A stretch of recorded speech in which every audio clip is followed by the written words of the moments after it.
Hi, I'm Doug McKinlay and you're watching Adorama TV. For this video, we'll be looking at how to clean DSLR sensors. Adorama TV presents Stay Focused with Doug McKinlay.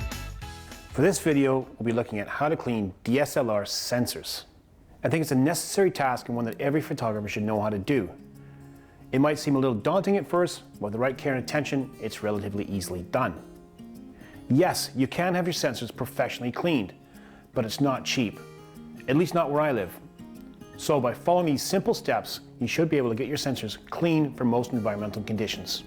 First, the essential tools will need to get the job done: a blower, a statically charged cleaning brush, Eclipse cleaning fluid, cleaning swabs, a lens cloth, a small headlamp or torch, flashlight, a bright white surface or a clear blue sky as shooting backdrops, and either a small zoom or a 50mm lens.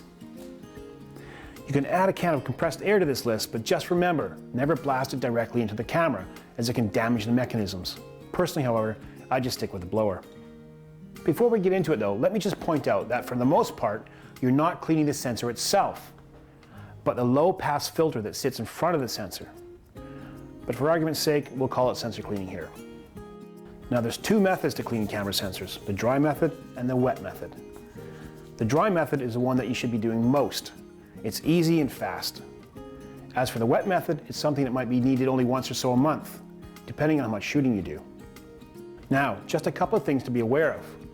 A very important first is make sure your camera battery is fully charged. If not, the mirror could drop and the shutters could close just as you have your cleaning instruments inside the camera, thus potentially causing damage. Second, do your cleaning in an environment that is as dust and wind-free as possible. There's no point in trying this while mounted on the back of a camel in the Sahara Desert. Most kitchen tabletops with good light should suffice. Make sure you wash your hands before getting going, just to remove any grease or dirt that you might have picked up during your normal day. When taking on the task of cleaning your sensor, you should really be thinking about cleaning all your equipment at the same time. How dirty your gear gets depends on your photography style and the environments you work in.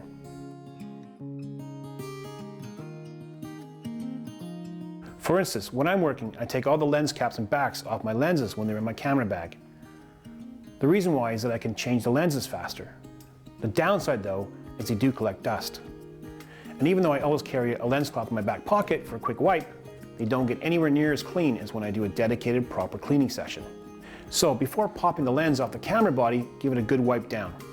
We don't want to introduce any extra grime into the camera. Okay, it's time to get started. First things first, get a blank memory card inserted into the camera and take a picture of your bright background. For me, it's the white side of a reflector. To get this right and see the visible dust, you need to shoot at a low ISO, 100. We're not looking for the noise here. And use a small aperture, f/22 for instance. We're not worried about things like diffraction or tack sharp focus. In fact, if your shutter's a little slow, it will work in your favor. When taking the test picture, move your camera a little bit, even pan a little. This will blur any marks on your shooting surface, so only the dust and dirt on your sensor should show up. Once zoomed into 100%, use your navigation tool and start in the top left-hand corner, work your way across, and then down and backwards and forwards all the way to the bottom of the frame. By doing this, you should be able to see how dirty the sensor really is. Okay, the camera's wiped down and the lens has been removed. Now in the menu, find the camera cleaning setting and switch to manual. This will lock the mirror up when the release button is pressed, making the sensor visible. It will close again once the camera's main power is turned off. Grab the blower, invert the camera body upside down, and carefully blast a few shots of air into the cavity. Do not touch the sensor with the tip of the blower. It will damage it. Then snap the lens back on, take another picture, have a look at the LCD screen again, and if dust is still visible, move on to the dry clean method. For my dry cleaning needs, I use a statically charged brush. Keep in mind these brushes come in different sizes for the different size sensors. There are two ways to charge these brushes, the cheap and the more expensive way, like canned air. I use the cheap way, the blower. Simply take your brush, give the bristles a couple of whacks on the edge of a table just to loosen any collected bits of crud, then blast it with the blower a few times and the brush should be charged. Insert into the camera body. This is where your headlamp or torch comes in handy, and draw it across the sensor from one side to the other with only the tips of the brush making contact. And then, without turning the brush over, draw it back again. This should get rid of most surface dust. To be sure, snap the lens back on, take another picture, and repeat the zooming method. If it's all clear or relatively clear, that's all you need to do. Keep in mind, the depth of sensor cleaning can be matched to what you shoot. If you're a documentary photographer where your apertures are relatively big, say f8 to f2, then small specks of dust probably will never show up in the final image. But if you're into small apertures, landscapes, etc., f11 to f22, then you'll most likely need to give the sensor a deeper clean, a wet clean. Wet cleaning is definitely a more invasive method of getting your sensor grime-free, but with a little care and the right equipment, it's not that difficult. For me, I always start with a dry clean, even if I intend to do a wet clean. Now, for the wet clean, the most important tools are the swabs and the cleaning fluid. Don't cheap out on the cleaning fluid. Personally, I use Eclipse, as it's always been reliable. Next, before applying the cleaning fluid, give the end of the swab a few blasts of air from the blower. This will help get rid of any errant pieces of lint. Then place small drops of your chosen fluid across the tip of the swab. Make sure you have the right size swab for your sensor. 2 or 3 drops should be more than sufficient to cover the whole tip, no matter which swab size you use. Be very careful to make sure you do not over moisten the swab. Too much fluid on the swab can cause fluid to leak into unseen areas of the sensor chamber and cause serious damage. If accidentally over moistened, just gently dab the tip on a clean piece of lint-free paper. You may be tempted to touch the tip to check it's damp, but this is ill-advised, as grease from your fingertips can be introduced to the swab and then to the sensor. To efficiently swab the sensor, hold the swab like a pen.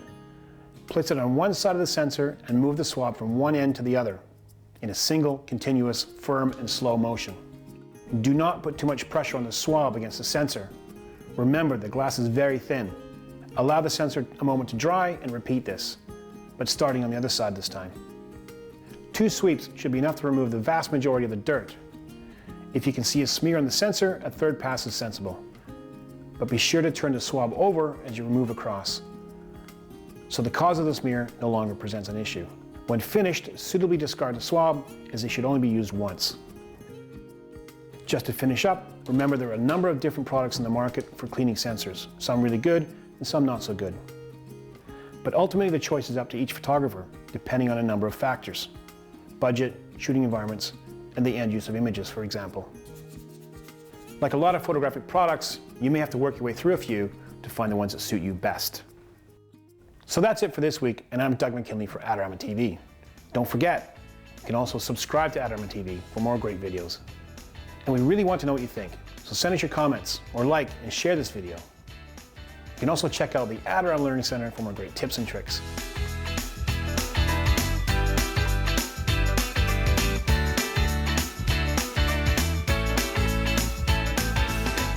Do you want great looking prints at low cost? Be sure to visit our easy-to-use online printing service. Adorama Pix has professionals who treat your images with the utmost care that you can count on. For a quick turnaround on photos, cards, or albums, use AdoramaPix.com.